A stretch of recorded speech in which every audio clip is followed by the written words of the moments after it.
Oi pessoal, tudo bem? Hoje eu vou falar para vocês um pouquinho sobre Breadth First Search, ou BFS.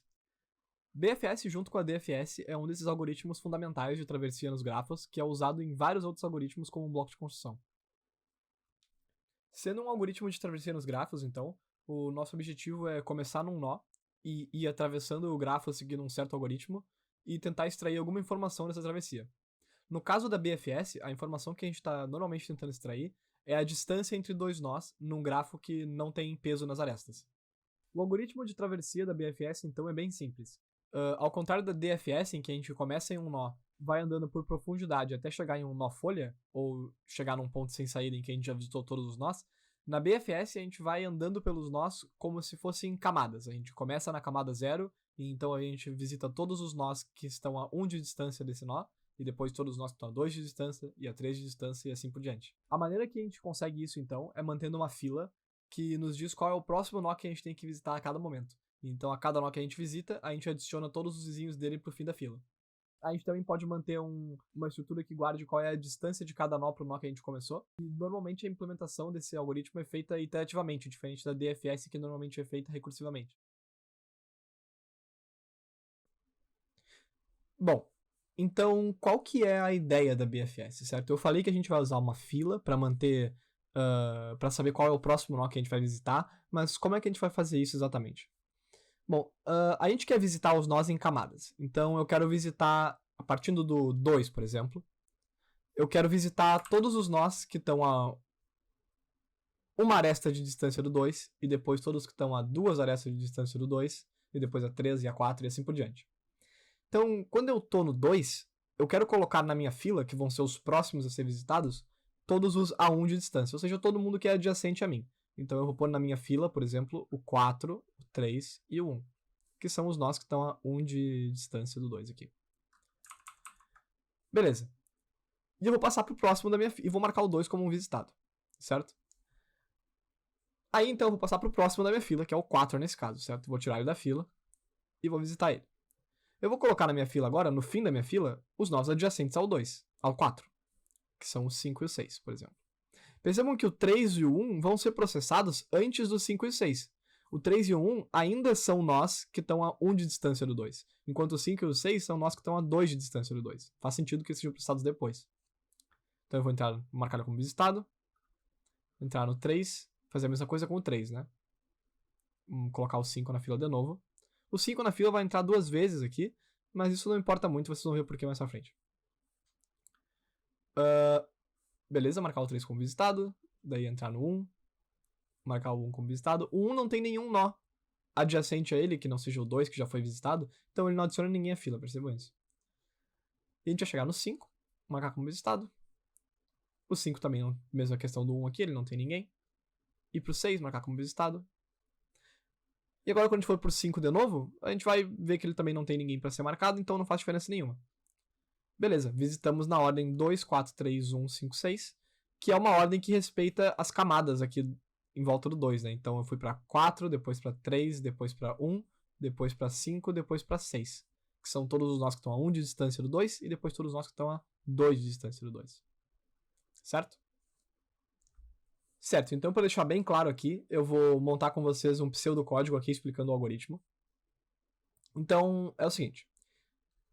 Enquanto a nossa fila tiver nós, então enquanto F aqui, a gente vai tirar o nosso nó atual U da fila,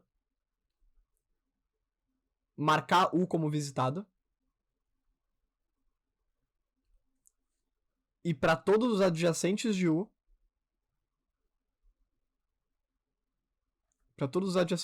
que não foram visitados, a gente coloca eles na fila. Certo? E esse é o nosso loop.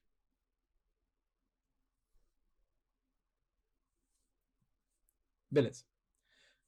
Olhando para esse pseudocódigo aqui, a gente já pode ter uma ideia da complexidade. A gente pode ver que ela depende de todos os vértices, porque a gente vai passar por todos os vértices. E ela depende também de todas as arestas, porque a gente vai ver todas as arestas. A gente vai olhar para todas as conexões UV que existem no grafo. Então a complexidade final desse código aqui é O de V mais E, onde V é o número de vértices e E é o número de arestas. Então é o O de vértices mais arestas. Então vamos para uma explicação da implementação aqui, certo? Aqui eu vou fazer em C++, e a gente já está assumindo que a gente tem um grafo declarado e preenchido aqui, um vetor, no meu caso, um vetor de arrays, um grafo, uma tabela de adjacência, em que G de U guarda todos os vértices para os quais existe uma aresta entre U e V, certo? Então, a minha função da BFS aqui, ela é void, e por enquanto ela só recebe qual vértice vai ser o início do processamento. Então aqui eu já tenho os comentários marcando o pseudocódigo que a gente tinha visto ali na parte passada, e só vou implementar eles com vocês aqui. O que eu já tenho aqui por enquanto é a declaração das duas estruturas que a gente vai precisar, que são a nossa fila, kill e não sei mais, e uma tabela de sim aqui, um array de vistos que guarda quais nós já foram vistos ou não nos índices. Então a primeira coisa que a gente tem que fazer é colocar o início na fila e marcar ele como visto. Para isso, a gente coloca o início na fila, então a gente faz q.push início e marca ele como visto. Então o sim de início é igual a true, foi visto. Beleza. Aí que eu já tenho escrito o nosso while loop, que é enquanto a fila não estiver vazia, então enquanto q.empty for igual a 0, a gente tem que fazer o quê? A gente tem que, lembrando lá do pseudocódigo, fazer o nosso U ser a frente da fila. O nosso U vai ser igual a q.front, que é a frente da fila. E a gente já pode tirar o U da fila também, que é q.pop. Daí, então, para todo V adjacente a U, isso daqui é uma forma compacta de escrever em C++ um for loop, mas poderia muito bem ser um for i igual a 0, enquanto i menor do que tamanho de g de u, i++. Aqui eu só escrevi, então, para todo v dentro de g de u. Se o sim de v é igual a 0, então v ainda não foi visto, a gente coloca o v na fila, então q.push, que nem ali em cima, v, e marca o v como visto. No pseudocódigo que eu tinha mostrado para vocês, eu marcava um nó como visto quando eu entrava nele, né? Quando eu... Aqui, por exemplo. Essa implementação aqui é um pouquinho melhor porque a gente não vai colocar nós duas vezes na fila. E ela não faz diferença nenhuma pro funcionamento, ela só melhora um pouquinho a complexidade. Beleza. E é isso o código. Aqui a nossa BFS está feita já. Ela já atravessa todo o grafo, todo o componente do grafo em que a gente começou da forma esperada. Então, deixa eu pular para uma implementação aqui com um códigozinho mais feito para a gente ver isso rodando. Aqui, então, eu montei um grafo. Tá passando na tela aí agora como é que esse grafo é visualmente aí para vocês. E na minha main eu só tô chamando a função da BFS que tá printando todo nó que ela entra. Então, deixa eu rodar isso aqui para vocês. E vocês podem, olhando pro grafo aí, confirmar que esse é o resultado esperado mesmo, que ela deveria entrar nessa ordem nos nós.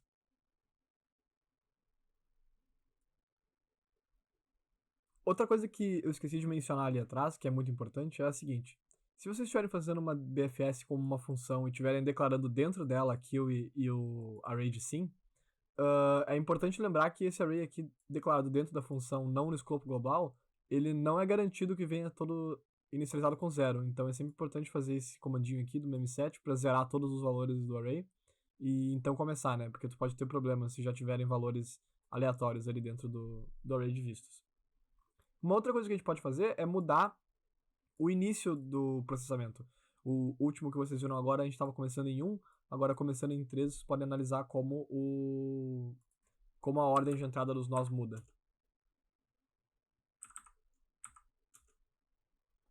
Aí. Beleza, então vamos resolver um problema simples aqui para dar uma ideia do algoritmo.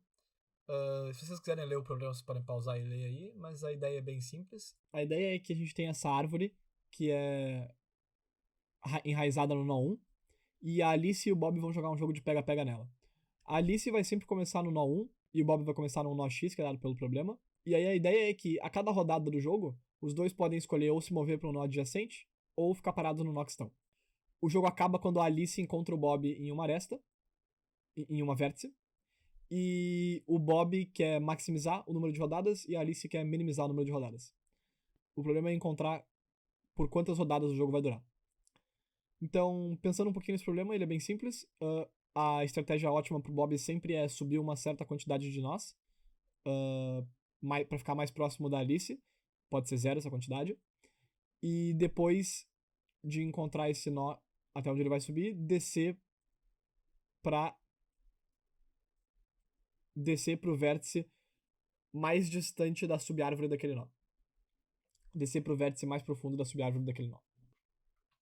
O algoritmo que a gente vai usar para resolver esse problema, então, é bem simples. A gente vai ter que pré-calcular duas coisas a respeito dessa árvore aqui, né?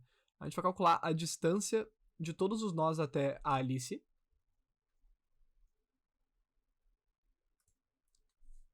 Com uma BFS. E com uma BFS também a gente vai calcular a distância de todos os nós até o Bob.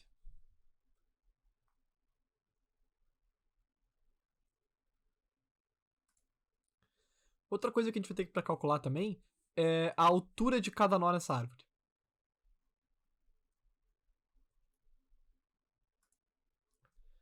Com essas três coisas pré-calculadas, a nossa resposta é bem simples, porque a melhor estratégia para o Bob sempre é encontrar o nó mais distante que ele consegue alcançar antes da Alice. Isso porque a melhor estratégia para ele é ir para cima até ele ficar o mais próximo possível da Alice, que tá tentando chegar nele, e depois que ela tiver o mais próximo possível dele, correr até o nó mais distante que ele consegue chegar na direção oposta, né? Que vai ser alguma folha. Então, olha que legal. Para todo nó da árvore, se a gente imaginar que o Bob foi até ele antes de começar a fugir da Alicia, a função que determina o resultado final do jogo, quantos rounds teve o jogo, quantas rodadas teve o jogo, é bem simples. É a distância do nó até a Alice mais a altura do nó. Vezes 2. Como os rounds são jogados alternadamente, para cada move da Alice, tem 2 moves do jogo todo. Então, no fim, a gente só precisa lupar por todos os nós da árvore, visto que o N é 10 na quinta. A gente só precisa lupar por todos os nós da árvore e maximizar essa função aqui. Vai ser a nossa resposta daí. Deixa eu mostrar para vocês isso em código, então. Olha só nosso código, então. A gente tem aqui as 4 estruturas que a gente precisa, que são o nosso grafo, as distâncias dos nós até Alice, as distâncias do nó até Bob e as alturas dos nós. Aqui a gente tem uma DFS bem simplesinha, que calcula as alturas de cada nó. Vocês podem pausar para olhar se quiserem. E aqui a gente lê os inputs. A gente só tem que lembrar que o grafo da árvore é bidirecional, então a gente tem que introduzir a aresta UV e a aresta VU também, né? Aí então, aqui na implementação da BFS que calcula as distâncias, olha como é simples calcular a distância de um nó até todos os outros. Eu só mudei 2 coisas. Eu fiz a minha BFS receber também um início do array distância, porque eu vou usar ela para calcular tanto a distância de A quanto a distância de B. A distância de Alice quanto a distância de Bob. E fora isso, eu mudei só essa linha aqui, quando eu tô olhando para a aresta UV. Quando eu tô olhando para a aresta UV, eu vou dizer o seguinte: a distância de V é igual à distância de U mais 1. Porque como eu tô olhando para os nós sequencialmente da camada 1, da camada 2, da camada 3, então eu sempre tô aumentando a distância deles em uma aresta, né? Do meu nó de início, do meu nó raiz da operação. E aqui em cima eu inicializo o meu nó raiz com a distância 0. Então aqui embaixo, na minha main, depois de ler o grafo, eu só chamo o BFS de 1 para a distância de Alice, porque a Alice começa em 1, e começando de X para preencher as distâncias de Bob. Depois eu chamo a DFS, que calcula todas as alturas. E a resposta é bem simples, é só iterar sobre todos os nós, como eu falei lá atrás. E se a distância de A do nó for maior do que a distância de B, como eu falei antes, é um dos requisitos, né? A gente precisa que o Bob consiga chegar antes naquele nó do que a Alice. Então a gente tenta maximizar aquela função 2 vezes a altura do nó mais distância do nó até a Alice. E essa é a resposta. A gente pode mandar lá e receber o nosso AC.